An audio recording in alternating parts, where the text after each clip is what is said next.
ጧት ብልት ይቆማል በሳምንት ስንት ጊዜ? ከድሮ አንጻርስ አሁን የመቀነስ ነገር አለው? እነዚህ መሰረታዊ ጥያቄዎች ስለሆኑ ጧት ወንዶች ብልታችሁ በሳምንት ስንት ይቆማል የሚለውን መከታተል አለባችሁ። አንድ ወንድ ጧት ብልት ይቆማል ሲል ምን እንደሚነግረን ልንገራችሁ። አንደኛ ጥሩ ደም ዝውውር አለው፣ ጤነኛ ደም ትቦ አለው፣ ነርቮቹ እየሰሩ ነው፣ ሆርሞኖቹ ጤነኛ ናቸው፣ በቂ እንቅልፍ እያገኘ ነው፣ ዱካክ የለበትም፣ ጭንቀት የለበትም። ብዙ ነገር ነው የሚነግረን። ተረዳችሁኛ? ጧት ይቆማል ወይስ እንደ ድሮ አይደለም የሚለውን ተከታተሉ። ፕላስ እስከ ሌሊት 9 ሰዓት 10 ሰዓት ቲክቶክ ላይ ስክሮል አድርጋችሁ ጧት ብልት አልቆም የሚለው ነገር ሊያሳስብ አይገባም። በቂ እንቅልፍ ሲገኝ ሬም የምንለው ስሊፕ ውስጥ ስንገባ ነው ብልት የሚቆመው። በሌሊት ውስጥ ቢያንስ ከ3 እስከ 5 ጊዜ ሊቆም ይችላል። አንድ ወንድ ግን መጥቶ ከበፊት አንጻር አሁን ብልቴ እየቆም አይደለም፣ በግንኙነት ሰዓት ራሱ እየተዘጋጀልኝ አይደለም ሲል ደም ትቦ ላይ ችግር ተፈጥሯል ወይ፣ ሆርሞንህ ላይ የመጣ ችግር አለ፣ ህይወትህ ላይ ጭንቀት፣ ዱካክ፣ ሀዘን ምን የመጣ ነገር አለ ብለን በጣም ሰፊ ነገር ነው ኢቫሉዌት የምናደርገው። ስለዚህ ወንዶች ጧት ብልት መቆምና ለመቆሙን እየተከታተላችሁ ለማለት ያህል ነው። ለህክምናም ስትመጡ ለእኛ በጣም ብዙ የሚነግረን ነገር ስላለ የተገረዘችን ሴት እንዴት ማርካት ይቻላል? ግርዛት ስንል ብዙ አይነት ግርዛቶች አሉ። በዋነኝነት ግን ክሊቶሪየስ የምንለው በጣም ብዙ ነርቭ ኤንዲንግ ሴት ልጅን እርካታ ላይ ሊያደርስ የሚችለው የሰውነት አካል በከፊል ወይም ሙሉ ለሙሉ በሚባል ሁኔታ ተቆርጦ ሲነሳ ነው። ስለዚህ አንድ ሴት ክሊቶሪየስ ከሌላት እርካታ ላይ መድረስ ትችላለች ወይ? አዎ በደንብ ትችላለች። ሴት ልጅ ብዙ የእርካታ አይነቶች አሏት። ከክሊቶሪየስ ውጭ ቫጃይናል የምንለው አለ። ማለትም በፔኔትሬሽን ቢያንስ 10 ደቂቃ እስከ 15 ደቂቃ በየሴቱ ይለያያል። በፔኔትሬሽን እርካታ ላይ ልደርስ ትችላለች። ተጨማሪ ደግሞ ጂስፓት የምንለው አለ። ጂስፓት ፎቶ መፖሰት ባልችልም ልክ ውስጥ እንደገባችሁ ወደ ላይ 2 ሴንቲሜትር ወደ ላይ ስትሄዱ የሆነ የሚሻክር ኤሪያ እሱ ጂስፓት ይባላል። እሱን ስቲሙሌት በማድረግ ሴት ልጅን እርካታ ላይ ማድረስ ይቻላል። በዋነኝነት ግን እንድትረዱ የምፈልገው ነገር ሴት ልጅ ተገረዘች ማለት ክሊቶሪየሷን ብቻ ሳይሆን የምታጣው ብዙ የስነ ልቦናዊ ጫና አለው። ማለትም በሰውነቷ ኮንፊደንስ ልታጣ ትችላለች፣ ኢንሰኪዩሪቲ ያለ ብቻ ብዙ አይነት ኢፌክቶች አሉ። ስለዚህ በዋነኝነት መነጋገር ያስፈልጋል። ከእሷ ጋር ጊዜ ወስዶ የሚያስደስታትን ነገር እዛው ኢቫሉዌት እያደረጉ በደንብ በኮሚኒኬሽን ነው እሷን እርካታ ላይ ማድረስ የሚቻል። ከግንኙነት በፊት ሽቶ መቀባት ግንኙነቱ ላይ በደንብ እንድትቆዩ ያደርጋችኋል የሚል ነገር ደግሞ ስትናገሩ ሰማው። ይሄን ነገር በደንብ ግልጽ አድርጌ ልንገራችሁ። ግንኙነት ላይ ስንፈተ ወሲብ ካለባችሁ ሽቶ አያድናችሁም፣ አያክማችሁም። ነገር ግን ሽቶ የሚጠቅማችሁን ቦታ ልንገራችሁ። ሽቶ ሙድ የማረጋጋት ጥሩ ስሜት እንዲሰማችሁና ቦታውን ኢንጆይ እንድታደርጉት ሁኔታው ደስታ እንዲፈጥርላችሁ የማድረግ አቅም አለው። ስለዚህ ግንኙነት በምታደርጉበት ሰዓት ላይ ጥሩ መዓዛ የሚሸታችሁ ከሆነ እንድትረጋጉ ስሜታችሁም ዘና እንዲልና ደስተኛ እንድትሆኑ ሊያደርጋችሁ ይችላል። ይህም ጤናማ ግንኙነት ላይ ከሆናችሁ ወይም ደግሞ ስንፈተ ወሲብ ከሌለባችሁ የዚህን ጊዜ ዘና ብላችሁ እንድታደርጉ ይረዳችኋል እንጂ ስንፈተ ወሲብን አያክምም። ስለዚህ ነገር ጥንቃቄ እንድታደርጉ ነው። እሺ ወንዶች ግንኙነት ከጨረሳችሁ በኋላ ለባለቤታችሁ ማድረግ ያሉባችሁ ነገሮች አሉ። በደንብ አዳምጡኝ። በተለይ ሴቶች ደግሞ ይሄንን ወይ ለጓደኛችሁ ካልሆነ ደግሞ ለባለቤታችሁ መላካችሁ እንዳትረሱ።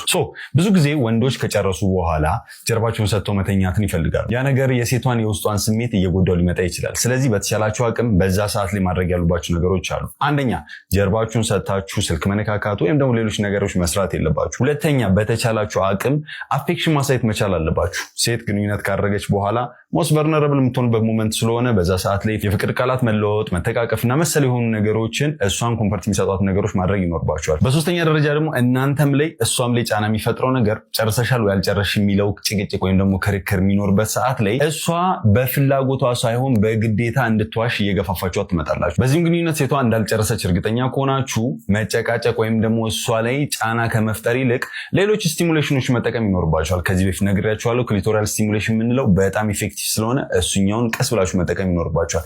ስለዚህ ይህን ነገር የምታደርጉ ከሆነ እናንተ በግንኙነቱ ያገኛችሁትን ደስታ እሷም እንድታገኘው ይረዳታል ማለት ነው። ስለዚህ ይህን ነገር ማወቅ ስላለባችሁ ምክር ለወንዶች በግንኙነት ጊዜ ሴቷ እየፈራች ግንኙነት የምታደርጉ ከሆነ ብልቷ እንዲደርቅ ያደርጋል። ይሄ ደግሞ እሷ ላይ ህመም እንዲፈጠር ውስጥ ላይ መድማት ወይም ደግሞ ምቾት የመንሳት ነገር ሊፈጥርባት ይችላል። ስለዚህ በተቻላችሁ አቅም የእሷን ስሜት መረዳትና መጠየቅ የሚለውን ነገር መረዳት መቻል አለባችሁ። ስለዚህ ሴቶች በተቻላችሁ አቅም ይሄ ለጓደኛችሁ ወይም ደግሞ ለባለቤታችሁም ይህን ቪዲዮ መላክ ይኖርባችኋል። ሴቷ ምቾት በሚሰማት ሰዓት ግንኙነት ማድረግ፣ አራውዛል ሌቭሏ ወይም ደግሞ የስሜት ተነሳሽነቷ በደም ከፍ ካለ በኋላ ግንኙነት ማድረግ። ከዚህ ተጨማሪ ደግሞ ሁኔታዎቹ ለራሱ ለእሷ ምቹ ሆነዋል አልሆኑም፣ ምቾት ፈጥሮላታል አልፈጠሩላት የሚለውን ነገር ኮሚኒኬት እያደረጋችሁ ግንኙነቱ ማድረግ ይኖርባችኋል። አለበዚያ እሷ ህመም የሚሰማት ከሆነና እናንተ ግንኙነቱ የምትቀጥሉ ከሆነ እሷ ህመም ላይ ትሆናለች፣ እናንተ ምቾት ይነሳችኋል፣ ከዛ ጭንቀት ይፈጠራል፣ ከዛ ደግሞ ብልት የመውደቅ ነገር ሊያጋጥማችሁ ይችላል። ስለዚህ ስሜቷን እየተረዳችሁ ግንኙነት ማድረግ ይኖርባችኋል ማለት ነው። አንቺ ለግንኙነት ባለቤትሽ ወይም ደግሞ ጓደኛሽን እናርግ ብለሽ መቀስቀስሽ በዛ ግንኙነት የምታገኙን ደስታ እንደሚጨምር ታውቂያለሽ። ወንዶች ብዙ ጊዜ ግንኙነት ለማድረግ ከሴቷ የሚመጣ ኢኒሺዬሽን የለም። ወንዱ ነው ቀስቅሶ ከዛ በኋላ የሚሰራው። ያ ደግሞ ወንዱ ላይ ስትረስ ወይ ደግሞ ጭንቀት፣ ጫና ይፈጥርበታል። ምክንያቱም በግንኙነቱ እሷንም ሳትስፋይ ማድረግ ማይችል ከሆነ ያ ጫና ጭንቅላቱ እየተደራረበ ይመጣበትና ብልት መውደቅ፣ ቶሎ መጨረስ ሊያመጣበት ይችላል። ይህም ፐርፎርማንስ አንዛይቲ የምንለው ማለት ነው። ስለዚህ አንቺ ኢኒሺዬት የምታደርጊ ከሆነ ያ ነገር አራውዛል ሌቭላችሁ ለራሱ በጣም ከፍ እንዲል ያደርጋል። በግንኙነቱ የምታገኙትን ሳቲስፋክሽን ከፍ እንዲል ያደርጋል። ስለዚህ ይሄ ፐርፎርማንስ አንዛይቲ የምንለው ብቻ ሳይሆን ያለበትን ጫና፣ ውጥረት እሱ ሁልጊዜ መውጣት ወይም ደግሞ እሱ ሁልጊዜ መጠየቅ ያለበትን ነገር ስለሚቀንስለት ያ ቅድም ያልኳችሁን ከግንኙነቱ ፍርሃት እየተላቀቀ እንዲመጣ ያደርጓል። ከዚህ ተጨማሪ ደግሞ በራሱ ኮንፊደንስ እንዲሰማው ስለራሱና ስለ አንቺ ጥሩ ነገር እንዲሰማውና በዚህ ግንኙነትም አንቺን ለማስደሰት ተጨናንቆ ሳይሆን ዘና ብሎ እንዲያደርግ ይረዳዋል። ስለዚህ አንቺም ራሱን የቻለ አስተዋጽኦ አለሽ ማለት ነው። ነገር ግን በመሃላችሁ ከ6 ወር በላይ የቆየ ስንፈተ ወሲብ ማለትም ቶሎ መጨረስ ካለ፣ ብልት መውደቅ ካለ፣ ስሜት ማጣት ካለ ይሄ ነገር ሕክምና ይፈልጋል። ባይዞ ይሄ ቪዲዮ ለሚስቶች ነው። ባሎች ብትችሉ ለሚስታችሁ ይሄን ቪዲዮ ላኩላቸው። ታካሚዎች እኛ ጋር ለመታከም በሚመጡበት ሰዓት ላይ በጣም ያሳዝኗችሁ ነገር አብዛኛው ጊዜ በሚስታቸው ግፊት ነው የሚመጡት። ጫና ተፈጥሮባቸው ማለት ነው። ቶሎ ሲጨርስ ለእኔ አታስብም ወይ ብልቱ ሲወድቅበት ሌላ ቦታ እየሄድክ እየተባሉ ያ ጫና በጣም ሲያስቸግራቸው ነው እኛ ጋር የሚመጡት። ራሱን የቻለ ችግር ነው። እሺ፣ ቶሎ መጨረስና ብልት የመውደቅ ችግር ራሱን የቻለ ስንፈተ ወሲብ ህመም ነው። ስለዚህ ያ ነገር መታከም ይኖርበታል፣ መታከምም ይችላል። ስለዚህ ሚስቶች ባሎቻችሁ ላይ እንደዚህ አይነት ጫና ከምታሳርፉ ይልቅ እንደዚህ አይነት ሁኔታዎች ሲያጋጥሟችሁ ለምንድን የተፈጠረው ብላችሁ በመሃላችሁ መቃቀር ወይ ግጭት ካለ እሱ ማስተካከል፣ በተቻለ አቅም ደግሞ ከሌሎች ህመሞች ጋር የመጣ ከሆነ ደግሞ ህመሙን በራሳቸው ከሐኪም ጋር እየተመካከሩ እንዲያስተካክሉ መርዳት ይኖርባችኋል። ነገር ግን ያን ነገር ማስተካከል ማትችሉ ከሆነ እኛ ጋር መታችሁ መታከም ትችላላችሁ። ስለዚህ ባላችሁ ሌላ ቦታ ሄዱ አይደለም ወይም ደግሞ እናንተን ስለማይወዳችሁ አይደለም። እሺ፣ እቺ ነገር ግልጽ እንድትሆንላችሁ። አንዳንድ ሴቶችን በግንኙነት እርካታ ጣራ ላይ ለማድረስ የሚኬደው ሂደት ስራ መስሎ ሊታይ ይችላል። በጣም ልትታገሉ ትችላላችሁ። ያ ነገር ደግሞ ሴቷ ላይ ጫና እየፈጠረ ይመጣና ያንን የእርካታ ጣራ ኢቭን ሳታገኙ እንድትቀር ሊያደርጋት ይችላል። ስለዚህ ወንዶች በተቻላችሁ አቅም ኮሚኒኬት ማድረግ የሚለውን ነገር መማር መቻል አለባችሁ። ሴቷ ምን ትፈልጋለች፣ ምን ይመቻታል፣ ምን ትወዳለች፣ የትኛው ምቾት እየሰጣት ነው፣ የትኛው እያመማት ነው የሚሉን ነገር ኮሚኒኬት የምታደርጉ ከሆነ እሷን እርካታ ጣራ ላይ በቀላሉ ለማድረስ በጣም ቀላል መንገድ ታገኛላችሁ ማለት ነው። ነገር ግን ይሄ ነው ለምንድን ነው ብላችሁ የምትታገሉ ከሆነ ያ ነገር እሷንም ለምንድን ነው እየረካው ያለው ነው ምናምን የሚሉ ጫናዎች እየተደራረቡባት እንዲመጡ ያደርጋል። እናንተም ማርካት አለመቻላችሁ ጫና፣ ስትረስ እየፈጠረባችሁ እንዲመጣ ያደርጋል። ያም ቶሎ እንድትጨርሱ፣ ብልት እንዲወድቅባችሁ፣ ውስጣችሁ ለራሱ ያንን ሞመንት ኢንጆይ እንዳታደርጉት ሊያደርጋችሁ ይችላል። ስለዚህ በተቻላችሁ አቅም ግንኙነትን ሁልጊዜ እርካታ ጣራ ላይ ለማድረስ ሳይሆን ሁኔታውን ኢንጆይ ለማድረግ ለአንተም ለእሷም ኢንጆይ የምታደርጉበት ሁኔታን ለመፍጠር መሆን መቻል አለበት። በተቻላችሁ አቅም ግን ያኛው ሂደቱ እንዴት ነው ምቾቷ የሚለውን ነገር ቼክ ካደረጋችሁ በኋላ የእርካታ ጣራ ላይ ልታደርሱ ትችላላችሁ ማለት ነው። ስለዚህ ይህን ነገር ግልጽ ለማድረግ ነው። ስራ እንዳታደርጉት ጥንቃቄ። እሺ፣ በአመት ውስጥ ምን ያህል ግንኙነት የምታደርጉ ከሆነ ነው ጤናማ የሚባለው? ፕላስ ደግሞ ኮንሲደር ማድረግ ያሉባችሁ ነገሮች አሉ ግንኙነት ጤናማ እንዲባል ማለት ነው። ስለዚህ በአመት እንዳጠቃላይ ግንኙነት እንድታደርጉ የሚመከረው ከ10 እስከ 12 ጊዜ የምታደርጉ ከሆነ ይሄ ጤናማ የሚባል ነው። ከዛ በታች ከሆነ ፍሪኩዌንት ወይም ደግሞ እንዳጠቃላይ ግንኙነት እያደረጋችሁ ያለን በሚለው ነው የሚያዘው። እዚህ ላይ ግን ልብ ማለት ያለባችሁ ነገር ጤናችሁ፣ እድሜያችሁ፣ ፍላጎታችሁ እና ቅርባችሁ የመሳሰሉት ነገሮች እነኚህ ተወስነው ግንኙነት የምታደርጉበት ድግግሞሽ እናንተ በግንኙነቱ እየተደሰታችሁን አይደለም የሚሉት ነገሮች እነሱ ኮንሲደር ተደርገው ነው እንዳጠቃላይ ግንኙነታችሁ ጤናማ ነው የሚባለው እንጂ ቁጥሩ አይደለም። አንድ ሰው በአመት 50 100 ስላደረገ ወይም ደግሞ የሆነ ሰው ደግሞ በአመት 20 ስላደረገ ይሄኛው ችግር አለበት ማለት አይደለም። ዋናው በግንኙነቱ ደስተኛ ሆናችሁ አላልሆናችሁ የሚለው ነገር ነው። ስለዚህ ይህን ነገር ኮንሲደር እንድታደርጉት ነው። ስለዚህ ይሄ በወር ቢያንስ አንድ ጊዜ የምታደርጉ ከሆነ ጤናማ የሆነ ግንኙነት አላችሁ ማለት ነው። እሺ፣ ከ18 ዓመት በላይ የሚለውን ነገር አስተካክለን ከ22 ዓመት በላይ ያላችሁ ብቻ ነው ይህን ቪዲዮ ማየት ያለባችሁ። ከዛ በታች ሆናችሁ ይህን ቪዲዮ ያሳልፉት።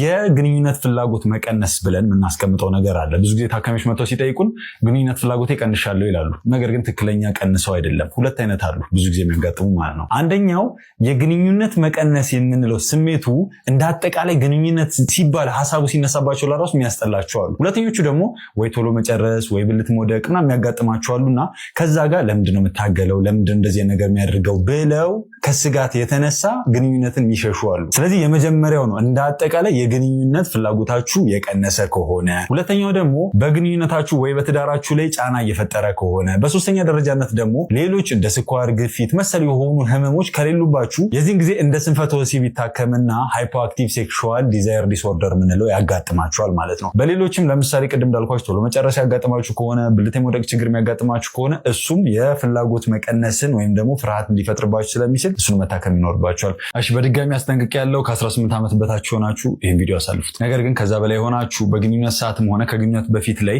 የሴቷን የውጨኛውን የብልት ክፍል በምታሹበት ሰዓት ላይ እንዴት ማሸት እንዳለባችሁ አብዛኞቻችሁ ትሳሳታላችሁ። እንዴት እንደሆነ ልንገራችሁ። በመጀመሪያ የሴቷ ስሜት ተነሳሽነት ሳይኖረው ቀጥታ ወደዚህ አይገባም፣ ህመም ስላለው ማለት ነው። ስለዚህ መጀመሪያ ላይ ስሜቷን ማስተካከልና ስሜቷ እዛ ውስጥ እንድትሆን ማድረግ ይጠበቅባቸዋል።